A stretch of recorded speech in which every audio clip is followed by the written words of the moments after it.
Bismillahirrahmanirrahim. Assalamualaikum warahmatullahi taala wabarakatuh. Selamat petang. Salam satu Malaysia. Pada semua yang hadir pada petang ini, seperti juga Temi cakap tadi, saya juga nak mengucapkan tahniah kepada 14 buah sekolah yang telah menghantar self nomination untuk masuk incubator program dan telah pun diterima. Jadi hari ini memang tujuan kita adalah untuk saya memberi penerangan sebagai Microsoft Global Training Partner, what is the next step? Ke mana kita nak pergi selepas masuk ke dalam incubator program ni. Okay? Oleh kerana kita tak ada banyak masa, so I am going to go ahead and start telling you what it is all about. Ya. Jadi let me share my screen.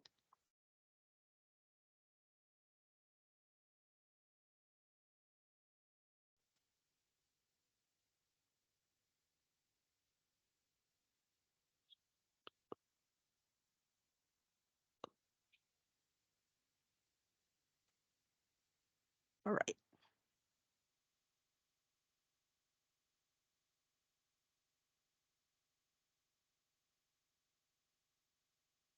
Okay. Alright, pada sekolah yang masih belum masuk incubator, saya cerita sikit lah. But I think as I go through the next step ini, you will also get an idea of what is actually involved di dalam Microsoft Showcase School ini. First of all, to just for the benefit of those who did not attend the bengkel masa di Kuching hari tu, just let me tell you a little bit about apa dia program Microsoft Showcase School ni. Alright, Microsoft Showcase School ini is actually a product. It is a product of digital transformation journey for a school. Apa yang Microsoft telah buat ialah mereka bukan bila mereka masuk ke dalam industri pendidikan, we know that Microsoft ni memang asalnya bukan di dalam industri pendidikan. They were in the business, in the enterprise. But I think about 10-15 years back, they came into the education sector. Jadi bila masuk dalam education sector ini, mereka bukan setakat menyediakan tools, bukan setakat menyediakan the technology. What they have done is actually they did a lot of research dengan sekolah-sekolah seluruh dunia dan they came out with what would be the best way to implement digitalization in the school setting. Alright, jadi itu adalah the starting of this whole thing. Jadi daripada research yang telah dilakukan, mereka menghasilkan satu kerangka ataupun satu framework yang boleh kita gunakan untuk plan, untuk merancang bagaimana kita nak melakukan transformasi digital di sekolah. Dia kerangka ni apa yang dikenali sebagai ETF, Education Transformation Framework, bukanlah untuk sekolah aja. Actually it's very flexible dan boleh digunakan at any level. Tapi because like I've always said, saya ni bukan orang besar-besar, jadi nak influence kementerian ke apa ke, probably it's not possible. Jadi saya lebih suka approach at the school level because it's much easier to do changes one school at a time. Right? Jadi that's basically what it is all about lah. Itu sebabnya Road to MSS tu saya tulis itu a guided journey of digital transformation. Kerangka ini memberi kita panduan bagaimana kita nak melaksanakan transformasi digital di peringkat sekolah. So it is meant for semua yang berada di sekolah. Any kind of transformation kalau nak berjaya, dia tidaklah tanggungjawab seorang ataupun sekelompok manusia di dalam sesuatu organisasi. Any transformation to be successful adalah kombinasi semua warga kerja di dalam sesebuah organisasi. Jadi kalau di sekolah, maknanya it is not just the responsibility of the pengetua or it is not just the responsibility of the teacher. It is a combination of all. Itu sebabnya kalau you tengok gambar kerangka tu, di ETF tu, dia ada 4 pillars. So all these 4 pillars kena memainkan peranan masing-masing or else the transformation will not happen. Right? Kita kata tidak ada satu kerangka ataupun satu pilar yang penting. Dia kena digarap bersama-sama. Right? So if one is not working, then the rest will also collapse. Right? So that's basically orang kata dia punya background ataupun the quickest or the simplest explanation of what this Microsoft Showcase School program is all about. It is a transformation journey for the school. Right? Oleh kerana teknologi ini adalah sesuatu yang alive, it is not like static. Jadi transformation ini has to be done continuously. Right? Bukan setahun sahaja, bukan the first year lepas tu tak payah buat, no. It is actually a continuous process of transformation because technology changes every time. Number one. Number two, what is good about this program is that dia bukannya one fits all. Dia tidak ada template khas untuk you ikut. What they have is that they have guideline, then you will take the guideline and match it to your school situation. Itu sebabnya kita tengok ataupun those of you have heard me talking about this, kita bila masuk di dalam incubator program itu, it depends on how long you want to be there. Dan lama mana you dalam incubator itu is actually depending on where your school is at the moment. Ada sekolah yang dah memang dari segi teknologinya, dari segi kebolehan gurunya memang dah tinggi, dah tinggi. So schools like this probably will take 6 ke 8 bulan, then they can graduate sebagai Microsoft Showcase School. Ada sekolah yang tak ada apa langsung, tapi berminat untuk menjadi Microsoft Showcase School, which is okay. But for schools like this, it may take 1.5 to 2 years to graduate as a Microsoft Showcase School. It's okay. Because kita bukan nak berlumba. Kita nak actually membawa sekolah kita ke peringkat transformasi digital yang akan memberi kesan kepada kemenjadian murid. The end story is actually your students. We want to see that your students are up to date as far as the 21st century skills are concerned. So it is not a race, bukannya satu pertandingan kan siapa yang dapat MSS dulu, tak ada. It depends on where your school is at the moment. Kita akan buat audit dan analisis, dan berdasarkan itu you do your plan. Like I said, some school will take 1 year, some school will take 8 months, some school will take 3 years. It doesn't matter. Kita nak at the end of your journey itu, you become a transform school digitally.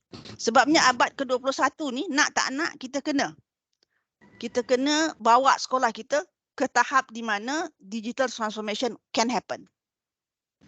Alright, so it's just the speed of the transformation itu bergantung kepada kat mana sekolah berada. That is one of the reason why I like this particular framework.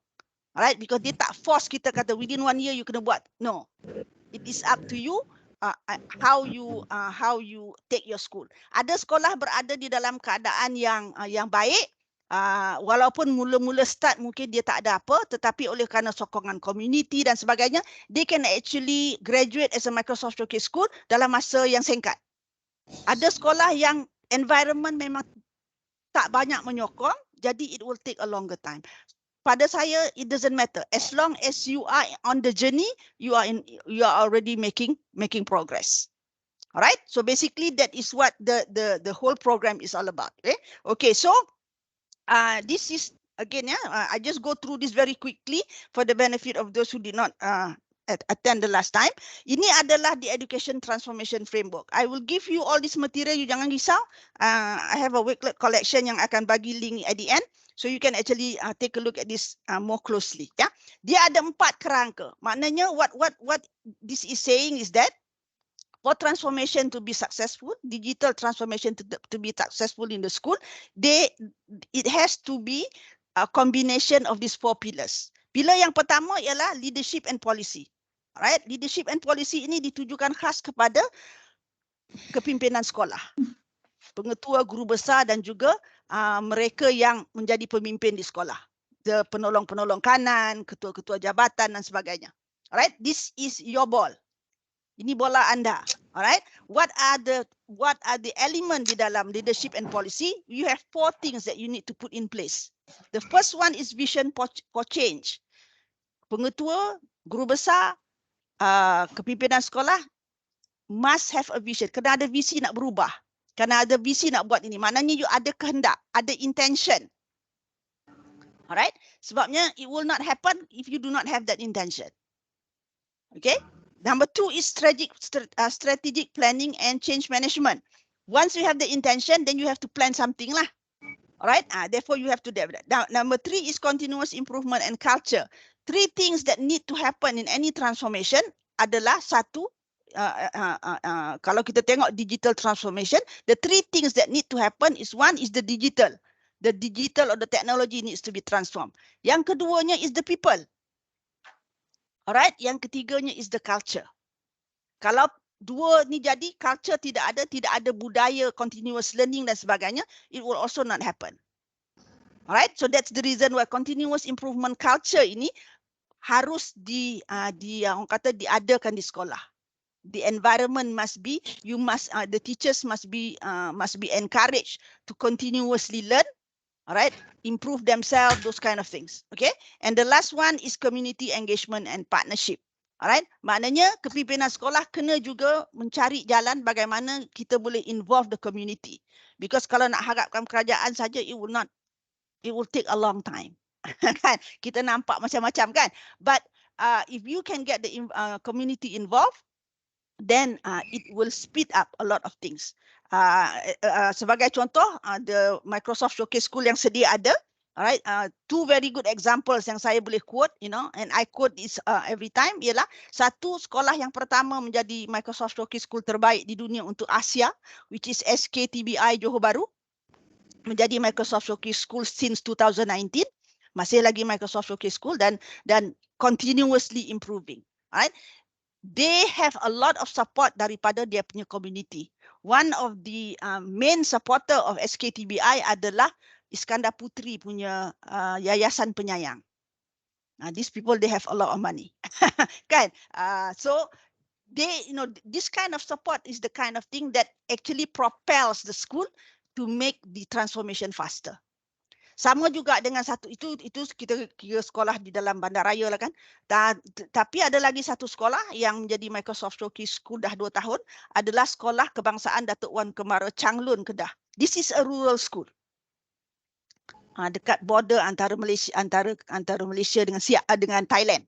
Alright? But the kepimpinan sekolah, especially the guru besar, is actually a very active person promoting the school. Sekolah dia pun baru-baru ni dapat 25 smart TV. From the community, it's not from the government. Jadi, that is also the responsibility of the school management. Bagaimana you boleh harness the community around you, right, to actually be active in helping. PIBG, your alumni, those kind of people. All right, so that is the first pillar, which is the leadership. Alright, I'm going to go through this quickly. Sebabnya, yang ni kita dah tengok hari tu. Yang second one is teaching and learning. This is khas kepada guru-guru di dalam bilik darjah. These are the changes, the 4 changes that you need to look at in order to make this happen. Alright, student-centered learning, curriculum and assessment, devices for learning, and learning spaces. Alright, kejap lagi bila I go through each and every one of it, I will explain much further, ya. Jadi ini just nak orang kata nak introduce saja kepada yang hari itu tak ada. The next one is student and school success. Ini khas untuk student kita dan keseluruhan sekolah. Alright, so these are the 4 things yang you need to focus on, making sure that it is in place. Alright, and the last one is intelligent environment. Intelligent environment ini khas ditujukan kepada guru-guru yang dipertanggungjawabkan menjaga kebestarian sekolah. This is cikgu guru bistari ke guru data ke whoever yang the technical side of things lah. Right? So these are the people who will be responsible to look at least these 4 main elements. Alright? So itu adalah orang kata the gist of what is the Education Transformation Framework. Ini adalah asas program Microsoft Showcase School. Daripada framework ini, they extracted the criteria that you need to fulfill in order for you to graduate as a Microsoft Showcase School. Right? So,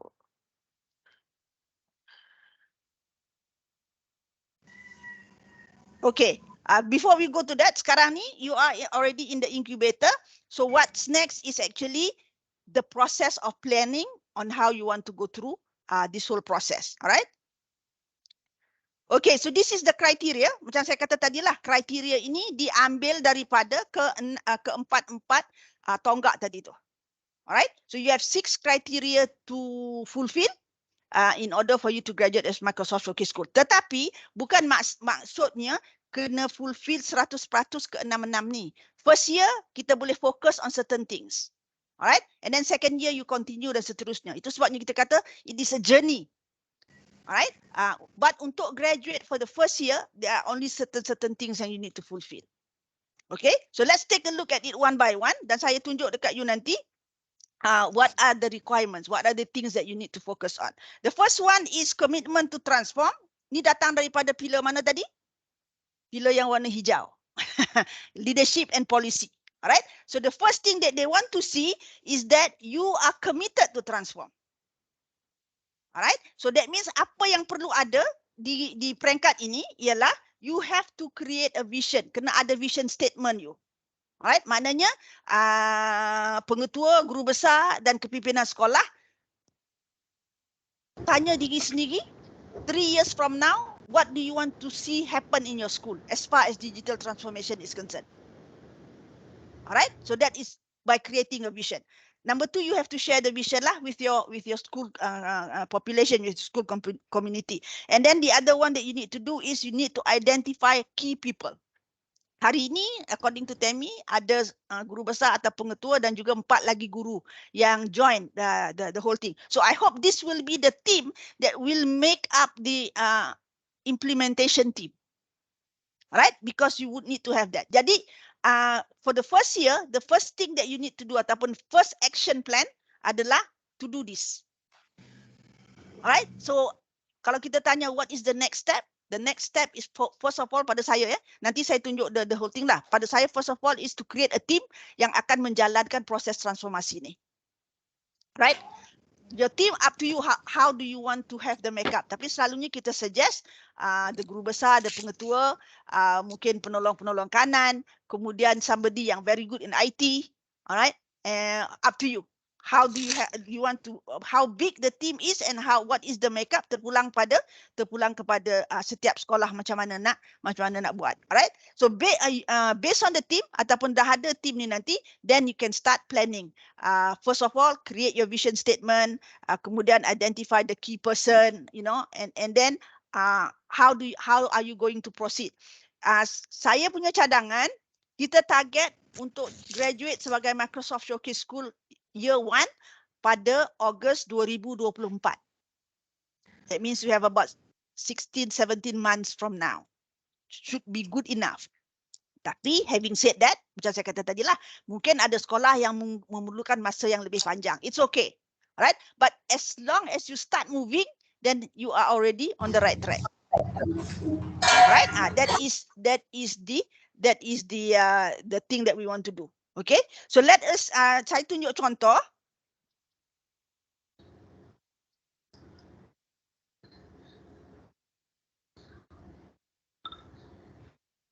Okay, ini adalah satu contoh the transformation plan done by one school. Alright, sekolah ini adalah sekolah agama private. Right, sekolah rendah agama. It's a private school. Alright, and they became a Microsoft Showcase School last year, the last cohort. Alright, and this coming to the thing. Jadi, ini dia punya introduction. I just want to show you. Okay, contohnya VC. Okay, this is the vision of the school. This is what the mission is all about. Okay, kemudian dia tulis how the transformation is to happen. Dan they come up with a plan. Sekejap saya tunjuk plan je lah. Okay, contoh macam ni. Alright, between September 2019 to September 2021, what are the things yang you akan jalankan?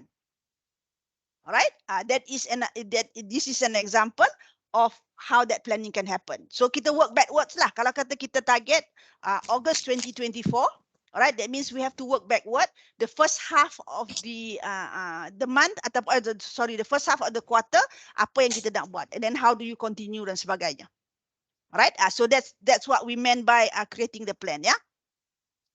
This is another example. Okay, that one I think is a little bit involved. Ini example yang lebih simple, but it is still doable. Alright, ini adalah sekolah kebangsaan Rengit di Johor. alright, has become a Microsoft Showcase school. Ini tahun ketiga. So what they did was, dia plan begini. Alright, they have a 3-year plan. Alright, 3-year plan contohnya, okay, tahun pertama apa dia punya objektif, apa dia punya ni, dia label tahun pertama sebagai a startup year. Startup year tu apa dia punya pencapaian yang dia nak buat. Alright, and then second year is pembudayaan. Alright, so what are the activities yang dia nak buat tahun kedua, dan seterusnya tahun ketiga ialah becoming a center of excellence untuk Microsoft Showcase School di daerah Batu Pahat contohnya. So this is another example of how that planning can happen. Alright, so again it will be dependent on macam mana kita nak itu. Tetapi untuk commitment to transform punya kriteria ini, all you need to do is to come up with that one. Alright, dan ini saya rasa boleh dilakukan tahun pertama. Okay, this is something that you need to do very early. Alright, so lepas kita meeting hari ni, mungkin the first thing that you need to do is form a team and then decide how do you going to go about apa perjalanan yang akan you lalui. What are your objective? First year ni apa yang you nak achieve? Alright, second year, third year dan seterusnya. Okay? Okay, that is one, commitment to transform. Second one is culture of learning and growth. Ini diambil daripada pillar yang kedua, which is for the teachers and sorry, my cat just tendang my surface. Okay, which is meant for the teachers. Alright, so pada saya, kalau kita tengok dekat kriteria yang kedua tu, dia bagi kita the amount ataupun the percentage of kepakaran yang perlu ada di sekolah. Alright, so for example 60% mesti ada account di dalam Microsoft Learn. Okay, those of you yang ada account dalam Microsoft Learn, well and good. Alright, Microsoft Learn ini adalah portal pendidikan untuk Microsoft. Alright, ada account aja, kan? Bukannya 60% tu maknanya dah buat content lah, tak. At least 60% of your teachers must have a Learn account. Pada saya tak perlu bukan setakat 60%. You have to have 100% of your teachers having an account at Microsoft Learn. Alright, sebab Microsoft Learn ini adalah tempat di mana kita boleh pergi buat pembelajaran. It is an e-learning portal. Alright, sekejap lagi kalau ada masa saya tunjuk. And then 25% must have ME and MAE certification. Dalam Microsoft Learn itu ada learning path yang akan membolehkan cikgu kita mendapat Microsoft Educator Certificate. Alright, dan Microsoft Advanced Educator Certificate. So if as you do the content di dalam Microsoft Learn tu, you will get the certificate automatically. Jadi kita nak by the time August 2024, 25% sekurang-kurangnya. Tapi saya selalu tak nak sikit-sikit. Kalau boleh 100% guru ada certification Microsoft Educator dan Microsoft Advanced Educator. Alright, dulu dia panggil MIE, Microsoft Innovative Educator. Sekarang dia dah ubah, dia ada 2 requirement ataupun 2 sertifikat yang diperlukan. Alright, the third one is 3% guru di sekolah ada certification Microsoft Innovative Educator Expert. Okay, yang ini susah sikit. Sebabnya yang ini ada self-nomination.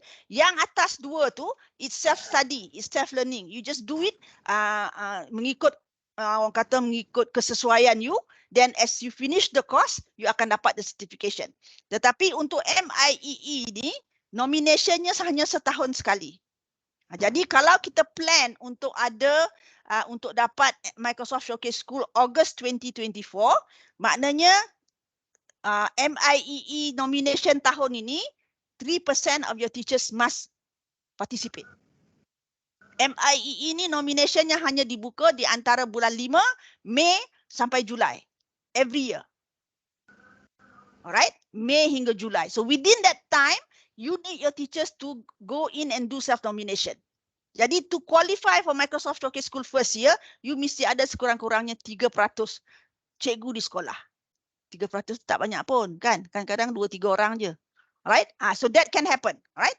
And then the last one is MCE. MCE ini adalah certification yang berbayar. Alright, tetapi kadang-kadang kita dapat free vouchers. Alright, baru-baru ni saya rasa kerana bad Europe kot, ya, dikeluarkan voucher untuk banyak Microsoft punya certification. I think some of the teachers took the exam. Cuma masalahnya mengikut masa dia orang, jadi tengah-tengah malam dan sebagainya. But we enjoy that actually, ya, doing that. So this is building teacher capacity. Pada saya, tahun pertama ni kita fokus on building teacher capacity. Kalau cikgu kita tidak ada kebolehannya, macam mana dia nak guide kita punya student. Alright, so priority kita untuk first year ni, kriteria 1 tadi, create the vision, the team and all. Then kriteria 2 ini, kita fulfill kriteria 2 ini by 2024, August 2024. So that you can be qualified as Microsoft Showcase School. Alright, so that is kriteria number 2. Kriteria number 3 ialah personalized learning and inclusion. Ini lebih kepada pengetahuan guru-guru kita tentang tools-tools Microsoft yang boleh digunakan untuk personalized learning and inclusion. Okay, tools-tools seperti Microsoft Edge browser. Browser Microsoft namanya Edge, bukan Google Chrome. Alright, Microsoft Edge browser. Kalau kita nak masuk ke dalam Microsoft Showcase School ni, secara automatiknya we will have to use all of Microsoft punya products. Tak boleh campur-campur. Alright, so first thing that you need to do kalau you belum pernah lagi guna Microsoft Edge, download Microsoft Edge and install it on your computer. Alright, pada saya, bukan because I am a Microsoft Global Training Partner, tetapi when I use Microsoft Edge ni, terutamanya untuk belajar, untuk pembelajaran, untuk learning, this is one of the most powerful browser that you can have. Kalau you nak guna untuk shopping ke, you nak guna dengan music, nak tengok YouTube, yes, you can guna Chrome, you can guna Safari, whatever you have. But if you are getting your students to learn, to do teaching and learning process, you try Microsoft Edge ni. You will see the difference. Kenapa? Kerana di dalam Microsoft Edge, there are many features yang very education friendly. Contohnya immersive reader. Alright? I don't have the time to show it to you today. Tapi kalau ada masa kan kita tunjuk. Tapi trust me that the browser actually can help you do a lot of things. A lot of time sebelum ni, bila saya suruh cikgu-cikgu pergi ke dulu dia panggil Microsoft Educator Center. Sekarang dia panggil Microsoft Learn. Bila saya suruh cikgu pergi Microsoft Educator Center untuk buat courses kat dalam tu, cikgu semua komplain. Dia kata, doktor semua dalam bahasa Inggeris. Bahasa Inggeris saya tak bagus. Hari ni saya tak mau dengar that kind of an excuse. Saya suruh dia install Microsoft Edge, guna Microsoft Edge to access Microsoft Learn. Sebabnya dalam Microsoft Edge, you boleh translate the whole thing to whatever language that you want. You nak Mandarin, you nak Tamil, you nak bahasa Melayu, it's there. So no excuse for not going to the internet to do your referencing. Alright, immersive reader. Di dalam immersive reader is also an accessibility tool. Immersive reader ini bukan setakat ada di Microsoft Edge sahaja, dia ada di dalam kebanyakan tools Microsoft. Ada di dalam Microsoft Word, ada di dalam Microsoft Form, ada di dalam Minecraft. All of those ada immersive reader. What is immersive reader? Immersive reader is an inclusive accessibility tool yang membolehkan teks dibaca. Kalau kita ada anak di dalam kelas kita yang ada masalah penglihatan, alright, dia nak baca susah. Menggunakan immersive reader, the text can actually be read to the person, dibacakan kepada yang mendengar. Alright, kalau anak kita ada masalah penglihatan, menggunakan immersive reader, there is a magnifying feature di dalam Microsoft Edge, immersive reader ini yang membolehkan anak-anak kita tak payah bawa kantar pergi sekolah dah. Right, so this is what we meant accessibility tools. Okay, the ability, the caption di dalam PowerPoint contohnya. Alright, caption ini digunakan untuk kalau kita ada anak-anak di dalam kelas kita yang ada masalah pendengaran. Dia tak dengar tapi dia boleh baca. So you can actually switch on the caption di dalam PowerPoint and whatever that you say will be captured. Let me show you. Yang ni boleh tunjuk sekejap.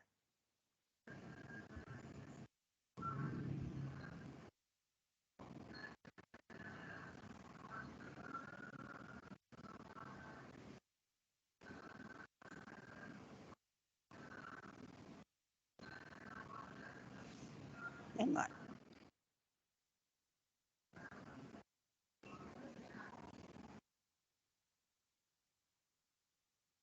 Okay. All right. See that? You can see whatever that I say is being translated directly for you in bahasa. So if you have a person who is having problem hearing, all right, they can still enjoy your presentation by reading the subtitle. Ini yang dipanggil accessibility tools. Bila ada accessibility tools ni, what we are saying is that no children is to be left behind. Dia ada orang kata handicap ke, tak ada handicap ke, everybody can be inclusive. So I'm going to switch it off because kadang-kadang bila on tu nanti kan you become orang kata too engrossed and you tak dengar apa saya cakap. Okay, the other one is dictation. Dictation ini juga features yang ada di dalam Microsoft Word. Alright, di dalam Microsoft Word. Di dalam PowerPoint juga ada dictation. Apa gunanya dictation ini? Dictation ini usually adalah bila kita bercakap, the thing akan tuliskan untuk kita. Alright, so this is actually meant for anak-anak kita yang kalau dia memang verbal, orang kata dia punya learning style ataupun dia ability dia adalah lebih kepada spoken language. Bila you suruh dia tulis, they will have a lot of problem writing. But if you ask them a question and get them to answer it verbally, they can answer beautifully. Jadi kalau anak-anak yang macam ni, kalau kita hanya harapkan mereka menulis, we are being unfair to them. Kita tidak berlaku adil kerana kita tahu kalau menulis dia tak boleh. Tapi kalau suruh dia menjawab dalam bentuk percakapan, dia boleh. So the dictation features in Microsoft Word dan juga in Microsoft PowerPoint boleh membantu anak-anak yang macam ni. Dia boleh bercakap aja dekat Microsoft Word tu and it will be written for them. Let me show you again, right? Just to show you, to get you excited about it. Okay, dekat sini pun ada dictation, alright. Let me go down. Add a new slide, blank slide. Alright, kalau dekat sini saya insert.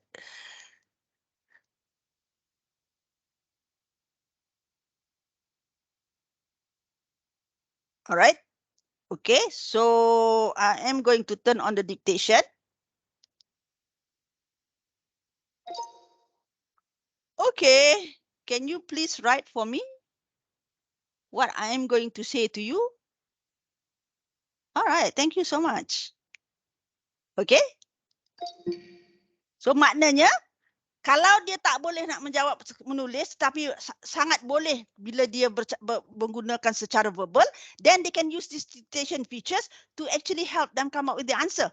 Jawapan masih dalam bentuk tulisan, cuma cara tu lain. Instead of just directly writing, the person can actually speak to the apps and actually get the apps to write for them. So these are what we call accessibility tools. Ini adalah benda-benda yang cikgu kita kena tahulah. Alright? Dan kita kena latih cikgu kita supaya benda-benda ini boleh digunakan di dalam kelas. Alright? The last one is Microsoft Teams. Microsoft Teams ini adalah satu tools Microsoft yang sangat-sangat perlu dipelajari. The first training that you should do is actually getting your teacher on how to use Microsoft Teams. Right? In terms of building the teacher capability. Jadi these are example. Banyak lagi lah tapi what I'm saying is that building teacher capability yang tadi tu, alright? And plus getting them to know all the availability tools under Microsoft. Cikgu semua tahu kan, di dalam The5 kita ada 3. Dan Microsoft punya tools ini semua ada dalam tu.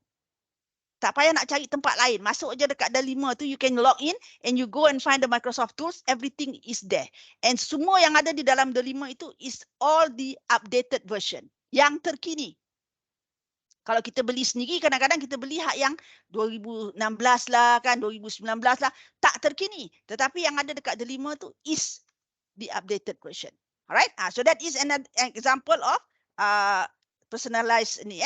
The next one is future ready skill. Future ready skill ini adalah skill-skill yang kita kena bagi kepada anak-anak kita selain daripada academic excellence. I think kita selalu disebut tentang PAK 21 kan? Pembelajaran abad ke-21. In addition to academic excellence, our students have to be given skill-skill seperti the 6 global competency. Alright? 9A je tak cukup dah. Right? My example has always been, sebab saya ada company sendiri, company saya company IT, right? Dan saya melihat hari ini, kadang-kadang saya risau, right? Melihat the competitive advantage of our kids. Remember, hari ini, especially after COVID ni, anak-anak kita bukan lagi compete antara Malaysian sahaja. They are actually competing with the rest of the world. Hari ni kalau saya nak ambil orang bekerja, kalau kata anak-anak kita di Malaysia ni tidak cukup pandai, tidak cukup talented, tidak ada skill, saya tak ada isu, tak ada masalah nak ambil orang daripada negara lain. Nak ambil daripada Vietnam, nak ambil daripada India, nak ambil daripada US, no problem. I don't have to bring them here. We can actually work remotely. Jadi kita kena tanya anak-anak kita bersedia tak dengan this kind of a competition. Alright? In order for them to actually be competitive in the world market, dia academic excellence itu hanya 1/4 sahaja. The other 3/4 has to come from other kinds of skills. Skill how to communicate, how to collaborate, skill of global citizenship, skill of knowledge construction, all kinds of things. Jadi ini perlu digarapkan di dalam cara kita mengajar. Alright? And then future ready skills ni termasuklah contohnya Minecraft. Minecraft ni actually is not the game itself. The principle behind Minecraft for education itu. Bila kita ajar anak kita macam mana dia menggunakan Minecraft untuk dia create certain things, we are actually teaching them on how to think. Alright, contohnya lah, contoh yang selalu saya bagi, katalah kita mengajar mathematics, kita mengajar macam mana nak kira perimeter, macam mana nak kira area, macam mana nak kira volume dan sebagainya. Alright, so one of the things that we can actually use benda-benda macam Minecraft ataupun AI ataupun Mac code dan sebagainya robotics ni, we can actually use those platform in order to test sama ada anak-anak kita betul-betul tak faham konsep. Alright, in Minecraft kita boleh kata, okay, now that I have taught you macam mana nak kira all this apa semua ni, sekarang saya nak you benakan saya sebiji rumah di dalam Minecraft. This is the plan, this is the requirement ataupun this is the dimension. Bilik tidur saya kena ada 30 square feet lebar besarnya. Jadi dia akan tahu kalau 30 square feet tu berapa dia punya length, berapa dia punya width. Kan? Dia those kind of things. So that means what we are actually using Minecraft and all these other tools is actually getting our students to try out whatever yang kita dah ajar di dalam kelas. Alright? So in your school, you may want to slowly introduce to your students if you have not. Alright? Benda-benda macam ni lah. Right? Again, it is, you know, some of these are also available for free di dalam the Delimo account. Alright? Okay, the next one is data-driven decision. Data-driven decision ini ialah analytics yang ada di dalam tools-tools Microsoft. Alright? Apa gunanya? Gunanya adalah untuk kita membuat keputusan berasaskan data sebenar.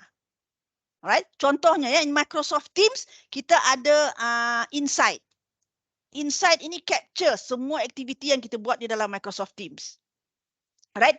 Jadi kalau kita tengok Microsoft performance student kita dan kita dapati ada masalah ataupun ada you know the lower end of things happening, then based on that data kita boleh actually come up with intervention plan. Alright, tools yang paling terkini ya di dalam Microsoft Teams adalah reading progress. Saya rasa dah ramai juga yang dah tahu tentang reading progress ni. Reading progress ni is a reading tool menggunakan AI, menggunakan analytics di mana student kita boleh ajar student kita menggunakan tools ni. They can actually read and the analytics ataupun the AI will do the analysis. Habis dia baca, dia akan dapat report berapa berapa kesilapan sebutan dan sebagainya. Jadi berasaskan itu, kalau anak kita mempunyai masalah membaca, berasaskan data yang kita ada, barulah betul intervention plan yang kita boleh suggest. Selalu kalau kita buat intervention plan is based on generic data. Itu yang kadang-kadang dia tak menjadi. Right? So these are all things yang ada di dalam tools-tools Microsoft. Right? Nanti as you explore, you will see some of this. Right? Contohnya lah dalam PowerPoint, Adi pun saya boleh tunjuk because it's in PowerPoint. Just to show you a little bit. Dalam PowerPoint ini under slideshow, right? Kita ada rehearse with a coach. Right? Rehearse with a coach ini adalah satu feature di dalam PowerPoint di mana kita boleh buat presentation, AI di belakang PowerPoint ini, artificial intelligence ya, di belakang PowerPoint ini boleh rekod kita punya persembahan dan after that they will come up with an analysis. Alright?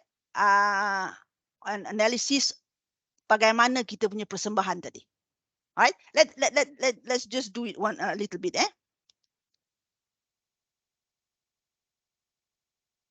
Alright. Okay. Okay, so I will click start rehearsing. Okay, kalau cikgu nampak kan dekat screen tu dekat bawah tu. So I can actually do one presentation seperti biasalah. Analytics in PowerPoint, di dalam Forms pun ada, di dalam Teams pun ada. Boleh digunakan untuk kita buat keputusan. Okay, done.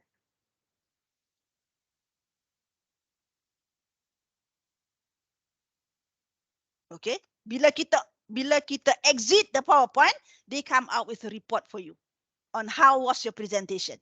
Apa yang perlu kita betulkan dan sebagainya. Fillers, terlalu banyak ke, kena cut down the ke dan sebagainya. So, benda ni kalau kita latih student kita guna, next time dia nak buat presentation, they can actually rehearse on their own. Tak payah tunggu kita dengar. Alright? And they can actually, once they look at this, they can rehearse again. Alright? So, keputusan untuk dia betulkan presentation dia itu is based on data, real data. Itu yang kita panggil data driven decision.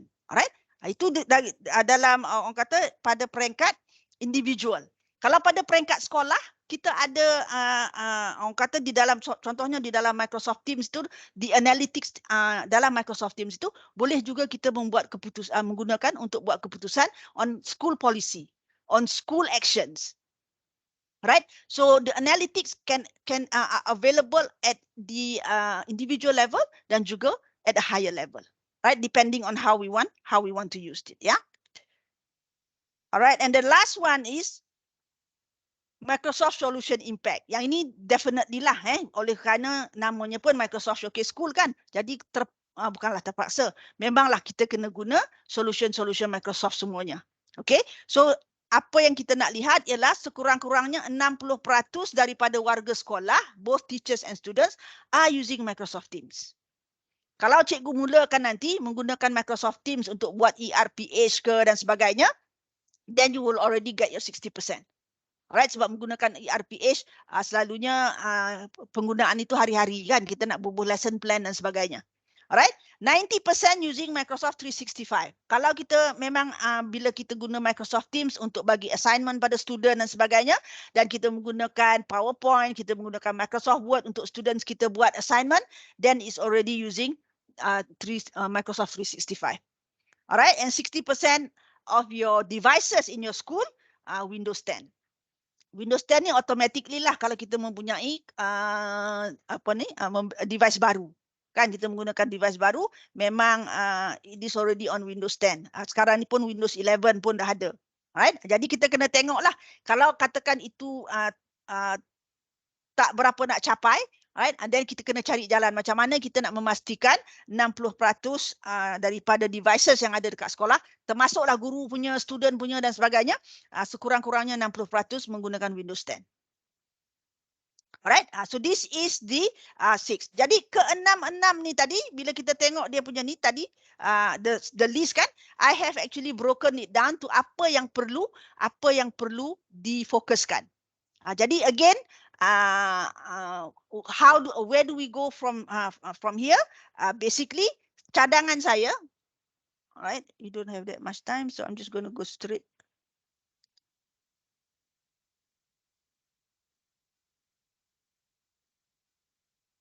Okay, cadangan saya ya. Cadangan saya kalau kita punya graduation target is August 2024. Cadangan saya yang pertamanya, lepas kita meeting hari ini, your first step would be create a team.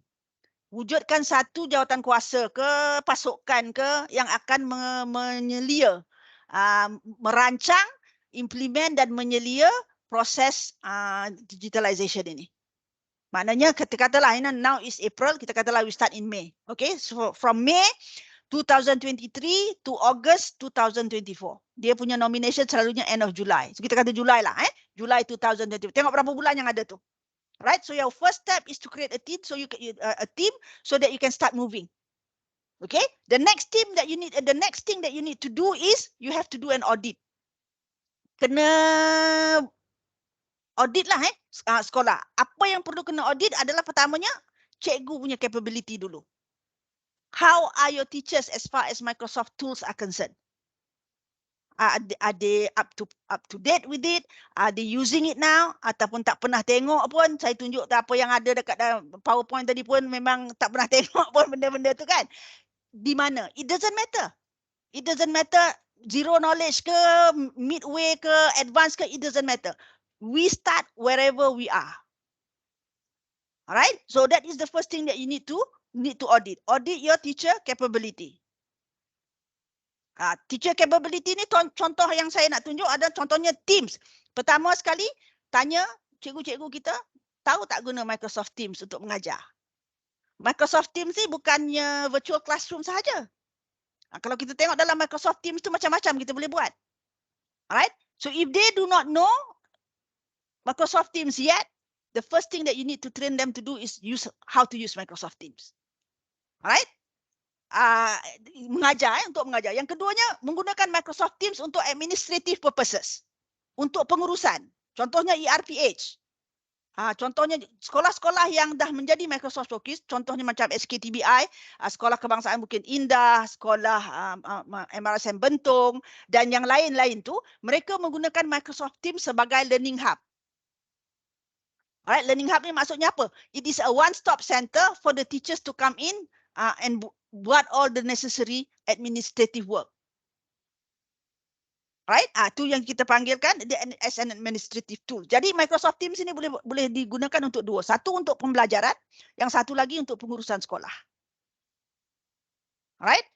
Dan kemudiannya teacher capability dari segi menggunakan Office 365. Sekarang ni tak panggil Office. Microsoft 365 as a teaching tool. Have your teachers been using Microsoft Sway, Microsoft PowerPoint, Microsoft Word, whatever lah. Microsoft Edge sebagai teaching tool. Right? Have they been using that? Kalau tak, then we have to take a look dekat mana yang tak pernah guna, then we have to introduce it to them. Selagi cikgu tak pandai guna, you are not going to be able to help your students. So fokus kita selalunya first half of the whole journey ni, tahun pertama, ialah membina kepakaran guru. Alright? And then finally is Minecraft and MacCode. Minecraft and MacCode ini bukan semestinya semua cikgu kena tahu. Alright? Dan tak semestinya you kena tahu main benda tu. Ataupun kena tahu guna. Saya pun tak pandai sangat Minecraft ni. Tapi saya tahu prinsip behind Minecraft. So I can actually create learning activities menggunakan Minecraft. Because I know what's in there. Tapi kalau suruh saya bina memang saya tak kerti. Kan? Kalau saya buat benda-benda tu kan selalunya asyik tenggelam di dalam air. Kan? Tak kerti nak keluar. Those kind of things. But for Minecraft and MacCode ataupun robotics dan sebagainya, you do not have to have the entire school ataupun the entire school population, cikgu punya population kat sekolah yang kena tahu. Mungkin yang ini kita tumpukan kepada mereka yang berminat. There are teachers who actually are very, very good at Minecraft. Jadi kita bagi dekat dia untuk mengendalikan Minecraft punya activity ataupun make code punya activity ataupun whatever AI, augmented reality dan sebagainya di sekolah. It doesn't have to be everybody. Alright, yang kita nak tengok ialah nanti dalam perjalanan kita tu, your school will be entering orang kata contest, competition dalam Minecraft dan sebagainya. Good for the students to know, tetapi it is something yang apa kata yang very specialized. Alright, jadi kita tak expect lah semua cikgu tahu tentang Minecraft ni. Alright, usually the younger ones yang suka, yang memang dia main Minecraft pun. Alright, tetapi ni Minecraft for education ini is not a game. It's actually a tool yang kita boleh guna untuk mengajar. Two different things. Right? So that is the kind of teacher capability yang mungkin kita perlu, yang kita kena tengok kepada guru-guru kita, and prioritize yang mana nak dibuat dulu.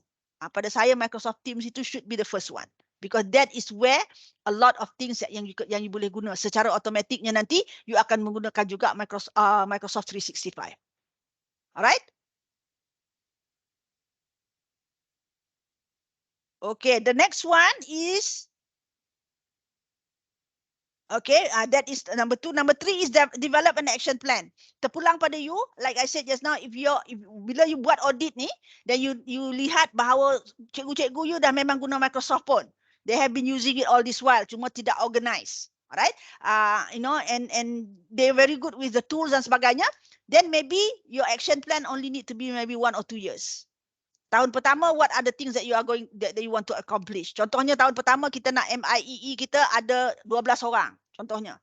Half of the school population 30 orang contohnya. Tahun kedua 100% of your teacher will be MIEE. Contohnya SKTBI, Sekolah Kebangsaan Taman Bukit Indah, telah cikgunya semua MIE, 100% MIE. This is the 3rd year.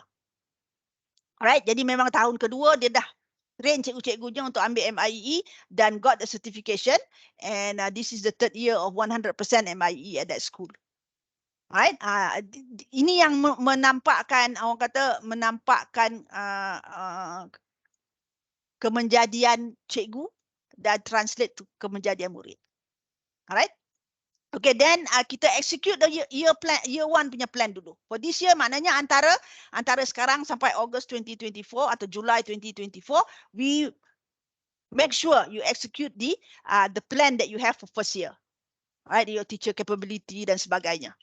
Alright, student capability, both sekolah, kebanyakan sekolah yang dalam Microsoft Showcase School hari ini, terutamanya yang dua yang saya sebut ni lah, SKTBI dan juga Datuk Wan Kemara di Changlun.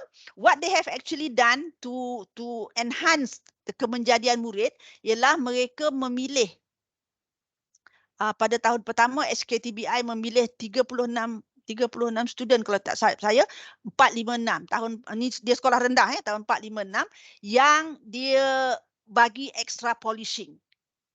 If you go to these 2 schools sekarang ni, and to other schools jugalah, ada Microsoft schools, Showcase School, but this yang dua ni yang sangat-sangat menyerlah. Kalau you pergi visit their schools hari ini, yang akan bawa and give the briefing to you are not the teachers. They have a group of students that, you know, yang dia panggil future leaders. Di sekolah Taman Bukit Indah dia panggil future leaders. Di SK1 Kembara dia panggil bukan future leaders, it's another term. But these are a group of students yang kita nampaklah kemenjadian muridnya. Alright, that is the kind of things yang you will have probably ada ideas yang lain untuk nak memastikan terserlah kemenjadian murid tu. Because at the end of the day, kita punya business ni is actually kemenjadian murid. We want to see our students excel. Whatever that we do at the end game is actually for the students, bukan untuk kita. Alright, that is how. The end thing that we want. Jadi apa pun yang kita buat ni, it will have to sampai ke situ. Right? So whatever planning that we have. Okay. So we execute plan year 1. Then you document every step of the way tu. You kena buat the documentation. Audit facility ni saya nak tunjuk sikit lah.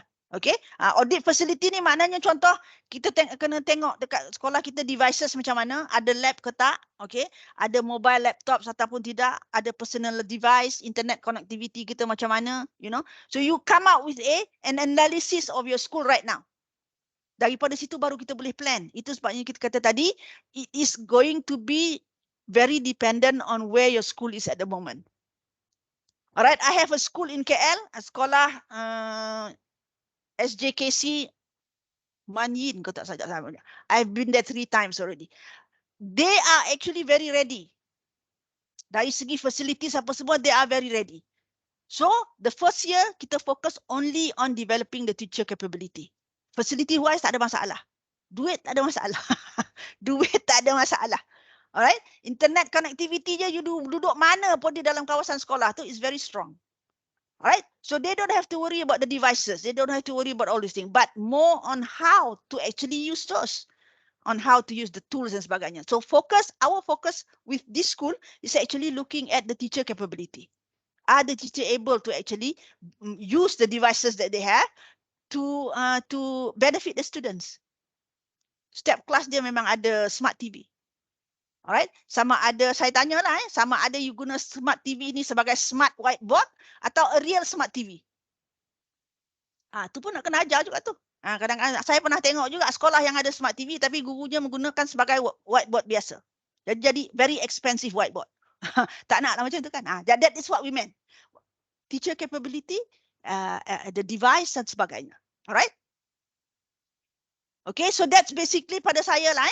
Kalau kita target August 2024, first of all, next thing that you need to do is when you come up with the orang kata the vision, mission and all those things, before you do your planning, you do an audit of where you are at the moment first, as far as your school capability is concerned, the entire population. Alright, sebabnya kalau tak ada yang itu, nanti if you start something, you get stuck. Kalau kita tahu sebenarnya di mana kita berada, then kalau benda tu tak ada, then we can work for it. Contohnya di Sekolah Kebangsaan Datuk Wan Kembara di Changlun tu, dia memang sekolah rural area. Masa mula-mula guru besar tu masuk, the guru besar is there now, for, I think this is the 7th year.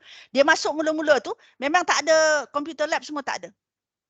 So what he did was, dia dengar sebelah sekolah ataupun nearby the school is Universiti Utara Malaysia. So he heard from somebody, his friends in Universiti Utara Malaysia, that UUM is going to lupuskan komputer-komputer dia. So he went there and said, jangan buang, bagi kat dia. So with the help of the community, he set up a lab of 60 computers. Semuanya free daripada UUM. Ini yang kita kata tadi tu, vision di kepimpinan, the team that is going to be leading this has to be there. Right? And you have to actually engage the community. And then UUM nak buang bus ataupun to dispose the bus. So he said, no, jangan buang bus, bagi kat dia. So he took the bus and he converted it into a STEM center. So anytime ada activity STEM, dia buat dalam bus. Bus tu tak bergerak lah, but it's aircon, it's set up nicely for the students. These little things ni memang it will actually impact on your students' learning. I have a school that I went to, sekolah Kebangsaan Teluk Air Tawar. Unfortunately, dia bukan Microsoft Showcase School, but I went to visit because guru besarnya call me in because they are interested to become a Microsoft Showcase School. What the guru besar did was, dia set up just one room. One room yang dia set up kau-kau punya lah, okay, with all the devices, with all the smart TV and everything. And dia bukanlah paksa, he asked the teacher to schedule, bawa student masuk ke dalam bilik ini, at least satu kelas tu at least once every 2 weeks. Sekolah dia tak banyak student, about 400 something. Alright. And bila you masuk di dalam kelas ni, cikgu dan student tak perlu bawa apa pun. You cannot bring anything. Tak boleh bawa buku, tak boleh bawa pen, tak boleh bawa apa. In other words, the guru besar is actually forcing the teacher to use technology. Forcing the student to use technology, tetapi secara tidak direct. Right? So these are innovative ways of getting digital transformation happen in your school. Jadi kena fikirlah bagaimana kita nak Bagaimana kita nak memastikan benda ni boleh berlaku. I know in setiap sekolah akan ada cabaran masing-masing. You will have people who are resisting, alright? It's okay. Kita mulakan dulu dengan orang yang nak buat. Alright? Get the things going. Get things off the ground. Alright? Start wherever you are. Alright? Ada satu sekolah yang saya pergi, dia kata memang komputer ni memang susah lah dia sekolah kata sekolah luar bandar, very deep, you know, apa nama ni, SJKT. Right? Tapi dia kata berapa komputer you ada? Dia kata komputer cikgu adalah cukup lah tu. Dia kata let's start with komputer cikgu tu. Apa yang kita boleh buat dengan komputer cikgu tu? Satu cikgu ada 20 student dalam kelas. This is one of the sekolah yang tak cukup murid tu. One computer with 20 students. What activity can the teacher do supaya budak-budak tu ada exposure kepada komputer? Sebabnya kalau kita nak tunggu everybody has one computer, one-on-one computer for your students, it's not going to happen. Right? Lagi lama you tunggu, lagi lama lah benda tu tak bergerak. So we start off with what we have. Itu sebabnya audit ni very important. Kalau at the moment you have, let's say for example, laptop yang baru diberi ni kan, banyak saya dengar kat sekolah dapat 21 laptop dan sebagainya. Kalau boleh laptop itu jangan di stationary kan. Make it into a laptop on wheels. Mana-mana cikgu masuk kelas nak guna, they can check out 5 laptop contohnya. Alright, so they can actually have activities in the classroom with the students. Macam buku kat library. Alright, kalau boleh. Ada sekolah tu kata tak boleh. You have to put in well. If that is the case, then make sure that katakan 5 kat dalam apa ni, dekat dalam self-access center, and then the other 4 or 5 dekat tempat lain. So you can have different group of students going to this room in order for them to use the laptop. Sekolah menengah kebangsaan Hang Kasturi Melaka. Alright, when they were in the incubator program, masa tu we managed to get Microsoft punya partners, device partners, to actually bantu, sebab sekolah ni memang very active. Alright, so HP gave them 11 laptops. So I told them, this laptop you jangan letak kat satu tempat and then tak bergerak, no. Alright, you need to make this laptop mobile so that every teacher ataupun sebanyak boleh guru dan sebanyak boleh murid dalam sekolah ni boleh menggunakan laptop ini as paling kurangnya just for exposure purposes. Right? So ini akan orang kata bergantung kepada kreativiti cikgu-cikgu semualah. Kan, the team that is going to lead this, you know, and other teachers yang ada di sekolah, this will be very dependent on your own creativity. Alright, but again, like I've always emphasized, we start dekat mana kita berada, wherever we are at the moment, how many laptop we have dan sebagainya, just start with that. Just get the ball off the ground, and you will be surprised the kind of things that you can do with it actually. Alright, so this is my suggestion. The possible step ini adalah saya punya cadangan. Again, it will very dependent on setiap sekolah punya situation at the moment. Right? Do an audit, do an honest audit of where you are at the moment, dan daripada situ come up with the plan. Right? Come up with the plan on how you are going to execute this. Tahun pertama, these are the things that you want to do. So at the end of 2024, the report will reflect what you have done on the first year. Alright, and if you have fulfilled what you have done during the first year, based on certain criteria, then usually you will graduate. Dia tak expect you, orang kata fulfill everything all at once, tak. Memang selalunya kita plan pun, kita nak plan untuk menampakkan growth kan. Kalau kata kita ada 100 cikgu di dalam sekolah, first year katalah 20 orang dapat MIEE. Second year tambah lagi 20 orang. Right? So that there is some continuity. Ada sekolah dia kata nak semua terpulang lah kan. Maknanya kalau kata first year 100% MIEE, second year pun 100% MIEE lah. Kan tak bolehlah turun pula second year tu kan. So that is again dependent on how do you want to proceed with the plan. Okay, I don't have that much time. I think I have on 20 minutes left sebab kita ni puasa ni kan. You all buka lagi awal, jadi saya tak nak ambil masa terlalu banyak lah. But this is basically the kind of things yang we are going to look at. Okay, macam strategies ni, macam as far as devices is concerned dan sebagainya, kita boleh strategize sama ada we want to set up just kita nak set up semua kelas ke, ataupun kita nak set up 1 or 2 classes as your learning hub. Alright, then you can actually get your students to take turn using the learning hub. Pun boleh. Sementara kita equip the entire school. Contoh macam sekolah kebangsaan Wan Kembara tu pun macam tu. The first year dia ada the main thing was dia punya computer lab with about 60 computers. Kemudian they build up a studio. Alright. Satu lagi for these 2 schools ni, dia orang punya studio pun it's manned by the students. Jadi di student diajar macam mana nak jadi reporter, macam mana nak man di apa orang kata? The devices di dalam studio dan sebagainya. Alright. So again, sama ada you want to again pada saya lah, kalau nak tunggu dapat semua kelas ada smartboard dan sebagainya, it probably be a long time. So maybe what you need to do is pilih 1-2 kelas yang boleh ditransformkan menjadi smart classroom. Alright, then that would probably more a practical way of doing things. Macam sekolah Teluk Air Tawar tadi tu. Alright, dia just convert satu bilik je. Alright, then again sebab student dia tak ramai lah, about 400 something kan. Kalau sekolah you ada student like 1,000 over, mungkin you need to convert 1 or 2 classes ataupun 1, 2, 3 classes depending on how much you have dan apa yang you ada for the moment. Alright, so that is the kind of strategies that you can actually ambil untuk bagaimana you want to move in terms of this, right? Tetapi having said that, tak semestinya kita kena ada specific class in order for us to do this. Kelas biasa pun boleh juga, as long as kita menggunakan tools Microsoft tadi tu. Cumanya dari segi devices lah. Alright, dari segi devices sama ada kalau kelas-kelas biasa ni student kita ada device sendiri ke, boleh bawa device ke sekolah ke dan sebagainya. Contoh macam one of our SBP yang menjadi Microsoft Showcase School, sekolah Sains KL, Puteri KL, Seseri dia dekat sekolah dia memang satu student satu device. Dia memang ada device masing-masing. So to them it's not a problem lah kalau nak buat aktiviti dan sebagainya. Tapi tak banyaklah sekolah yang macam tu kan.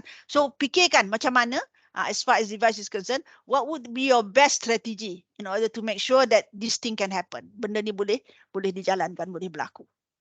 Alright?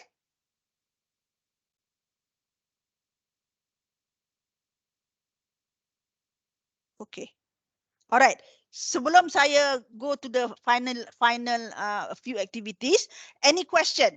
Apa kalau you ada soalan, you boleh turn on your mic and ask me, or you can actually write at the chat. Saya boleh baca chat dekat sini before I go on to the next one. Ataupun sambil-sambil tu, sambil-sambil you tanya soalan, you help me.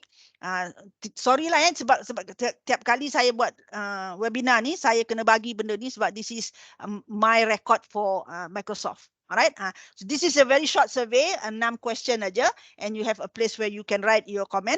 Nak tulis komen pun boleh, tak nak pun boleh, asalkan you answer those soalan. Alright, so while you are doing that as well, if you have any questions on clear tak macam mana you nak proceed sekarang, now that you are in the incubator, where do we go from now? Macam saya kata tadi lah, you take a look at the criteria, 6 criteria tu, prioritize dekat mana you nak mula dulu. Alright, macam saya kata tadi, in a lot of the schools that we have, that I have worked with, saya coach banyak sekolah dah, the first action plan usually is building teacher capability. Sebab pada kita, selagi cikgu itu tidak capable of doing it, then it's going to be very difficult for them to help the children. Right? So maybe your first step, sambil you buat all the, once you have done all the vision, mission dan sebagainya tu, as far as action plan is concerned, the first, let's say for first 4 to 5 months yang akan datang ni, focus on giving your teachers the training that they need. Right?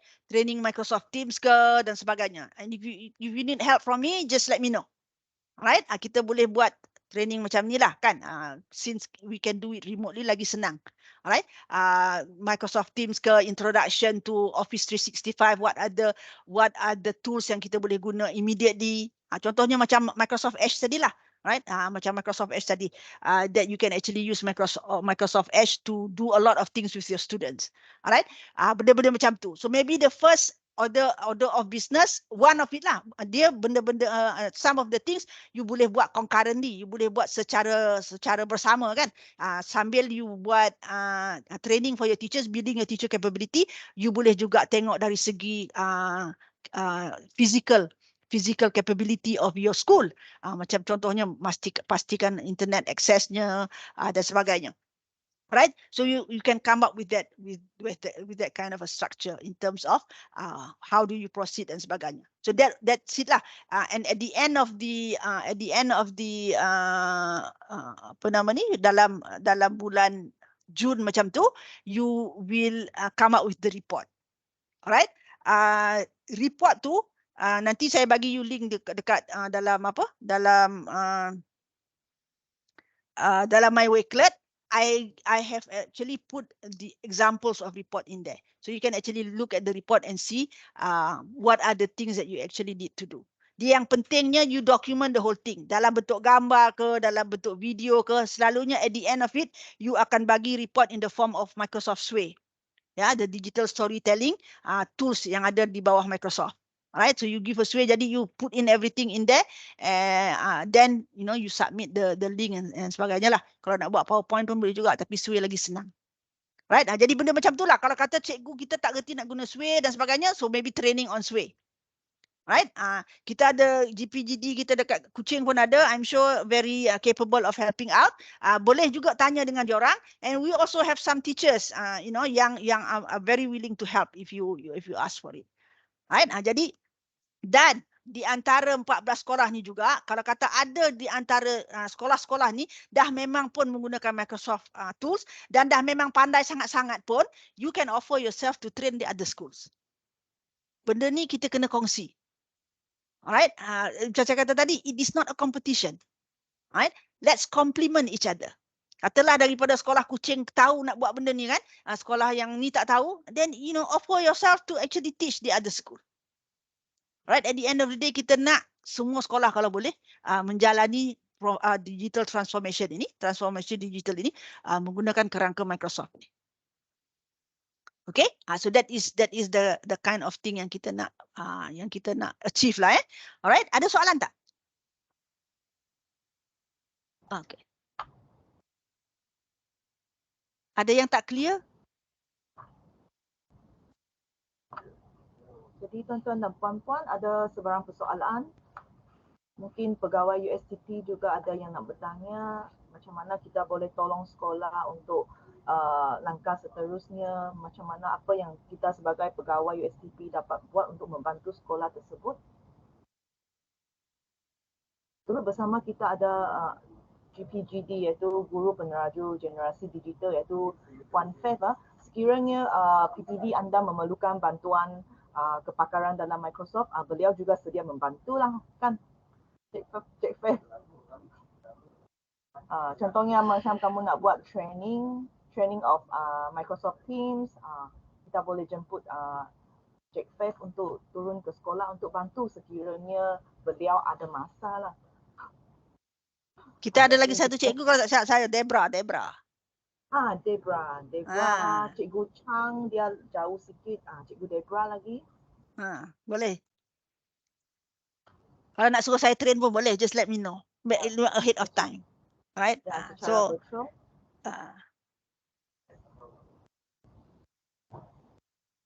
okay. Alright, kalau tak ada, next one. Okay, ini kepada orang yang ada account di dalam Microsoft Learn. Kalau tak ada, please register yourself.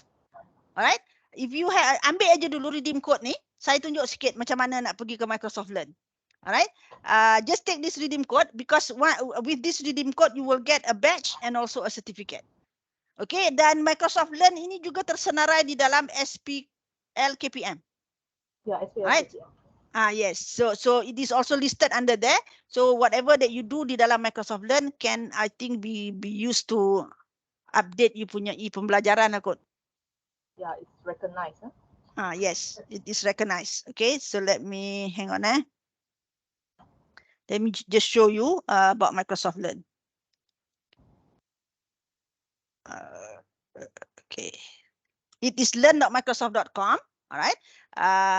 Macam saya kata tadi lah, it is an e-learning portal. Kalau pernah menggunakan EPSA dan sebagainya, sama je prinsipnya. Alright. So what you need to do is you need to register yourself. Kita pada pengetua dan juga guru besar insist bukanlah paksa kan, insist that your teachers register dalam Microsoft Learn ini.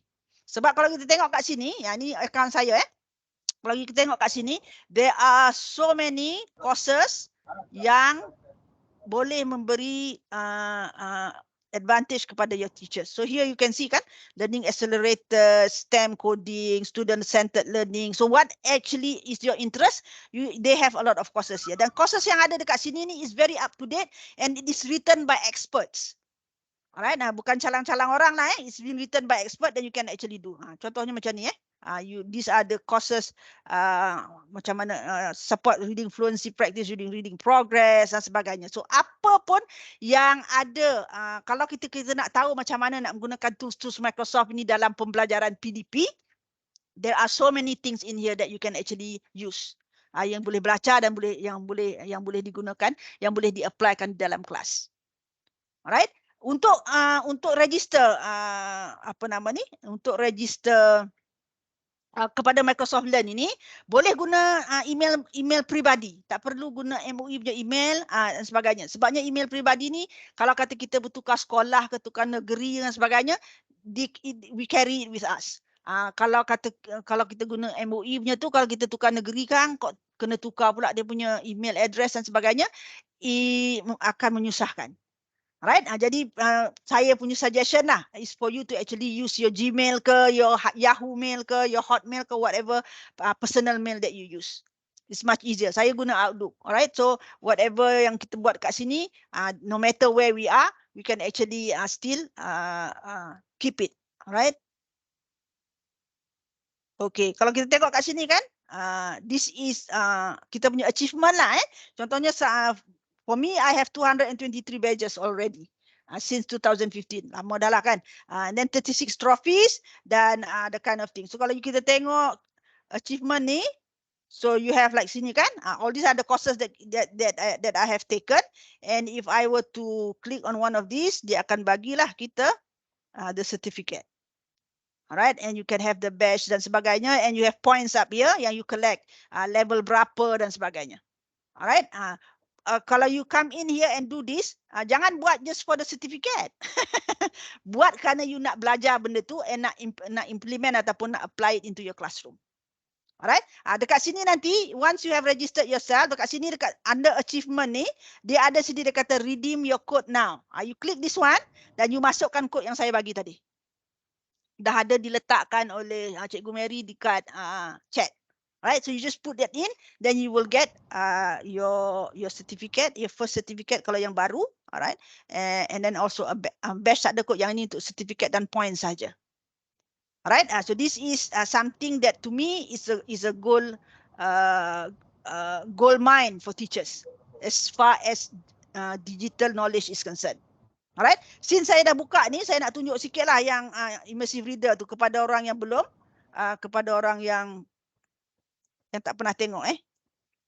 Ini yang saya kata ini saya menggunakan Microsoft Edge, browser Microsoft Edge. Alright.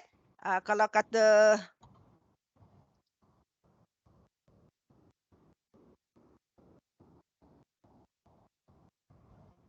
kalau buka Microsoft Edge, mana-mana website yang ada banyak tulisan, website yang boleh dibaca lah kan, di dalam Microsoft Edge ni, tuan-tuan dan puan-puan, cikgu-cikgu semua akan ada this particular symbol.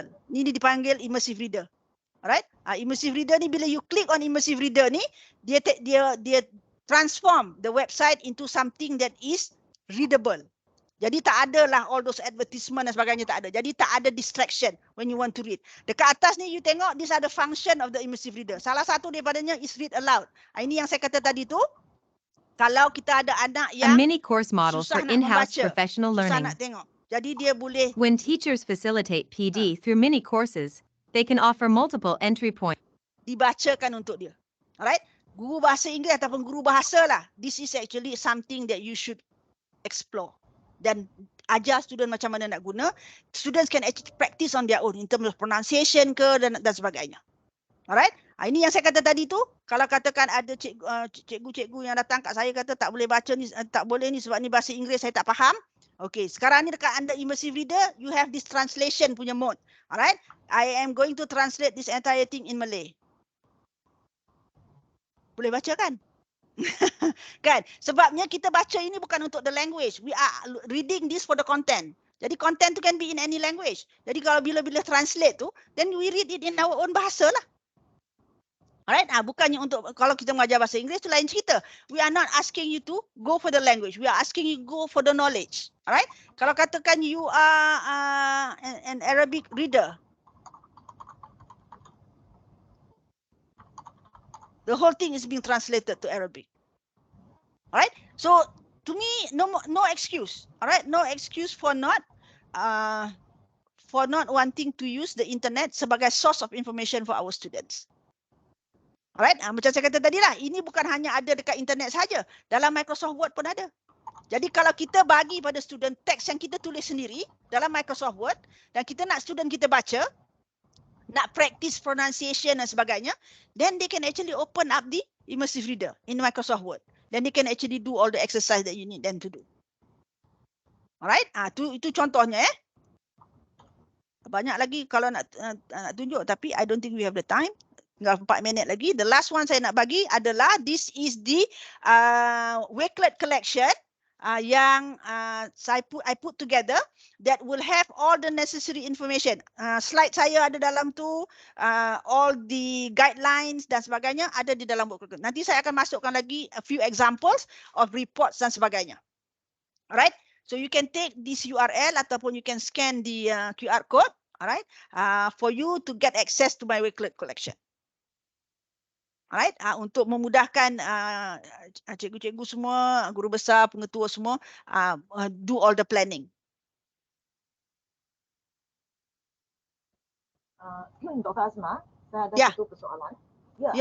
Sekiranya sekolah yang masih belum menjadi incubator, contohnya ada sekolah yang baru saja join kita. Jadi kalau sekiranya mereka berminat nak menjadi incubator school, apakah yang mereka perlu buat ya? Okay, register dalam Learn tu. Alright, let me show you. Kita pergi balik ke Learn tadi. Dia semuanya akan berpusat kepada Learn ni. Alright, so sekolah yang baru, maknanya what you need to do is get your registration here. Pergi kepada training ni, Educator Center, Education Program, pergi kepada Microsoft Showcase School. Alright, then dekat sini dia kata become a Showcase School. This is where you begin. You will click on this one dan dia akan ada borang yang you kena isi. Alright, dan dekat sini pun dia akan tulis the kind of requirements yang you boleh gunakan. Alright, let me kejap let me see if I have a Wakelet on that one.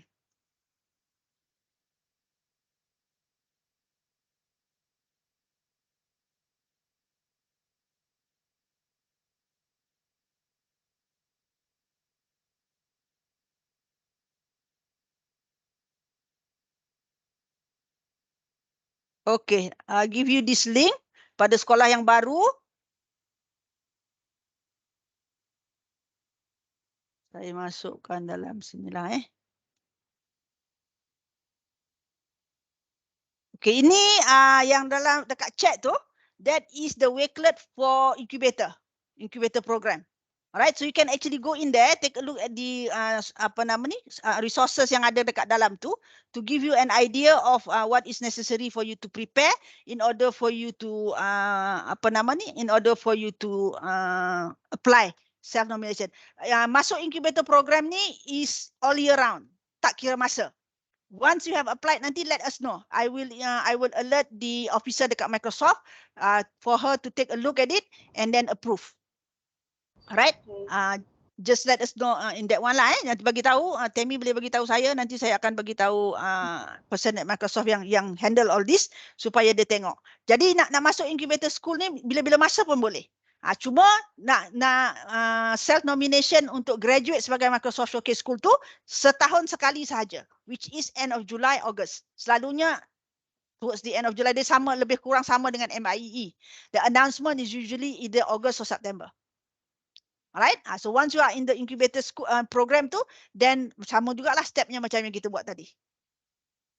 Okay. Jadi Right. pegawai USTP sila take note lah, kalau ada sekolah yang tidak sempat join kita pada tahun lalu, sekiranya masih ada sekolah yang berminat, anda boleh share lah information ni kepada mereka dan sentiasa berhubung dengan SSTP. Nanti kami akan mendapatkan info yang terkini daripada pihak Microsoft dan Dr. Azma. Okay. Jadi, ya, Cikgu Mary sudah share ya. Okay. So I think that's all that I want to share with you hari ini. Saya harap penerangan saya jelas. Kalau tak jelas pun boleh tanya. Alright, there is that my phone number dekat slide tu ataupun my email.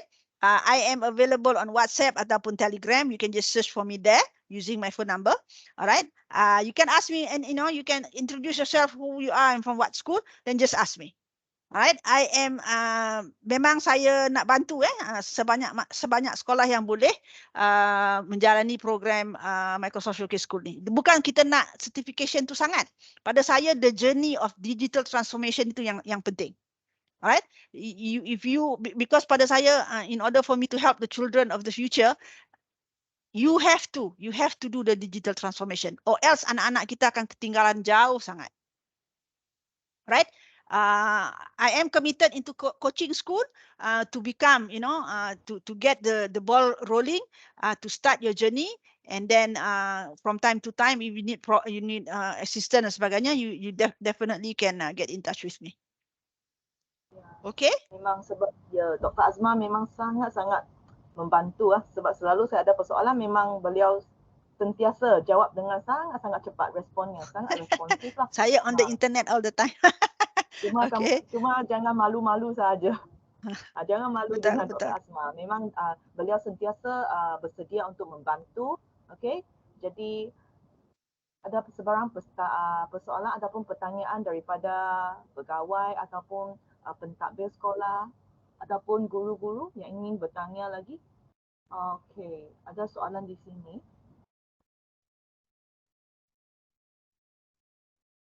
Ada soalan di chat. Okay, redeem code tu macam saya tunjuk dalam Microsoft Learn tadi. You boleh redeem the code dekat Microsoft Learn in order for you to get a certificate for this course.